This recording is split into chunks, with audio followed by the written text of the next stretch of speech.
ஏன்னா அவங்க தனக்குன்னு ஒரு ராஜா வேணும்னு சொல்லி கேட்கறதுனால சாமுவேல் கோவப்பட்டு நம்ம விளைச்சல் நேரம் அறுவடை டைமு, இந்த டைம் மழை வரக்கூடாது, அறுவடை டைம்ல தேவனை நோக்கி அவன் முறையிடுறான். முறையிட்டவனே இவங்கெல்லாம் ஜனங்கள்லாம் பார்த்துருப்பாங்க, ஒரு சிம்டமே இல்லையே, மழை வருவதற்கு எதுவுமே இல்லை, வெயில் நல்லா காயுதாச்சு, இவருக்கு விட்டா தேவன் பதில் கொடுத்துருவாரா? ஏளனம், அவமானம் ஏற்பட்டிருக்கும், தோல்வி ஏற்பட்டிருக்கும்.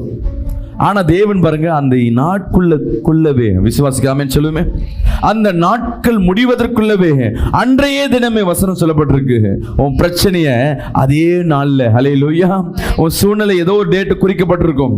உன் பிள்ளைக்கு இந்த நாட்கள திருமணத்தை வைத்திருக்கிறேன், இந்த டைம்ல நான் ஃபீஸ் கட்டணும், இந்த டைம்ல நான் வட்டி கட்டணும், இந்த டைம்ல வாடகை கட்டணும். தேவன் சொல்லுகிறார், அன்றைய தினமே தேவன் சொன்னதை செய்கிறவரா இருக்கிறார். கரங்களை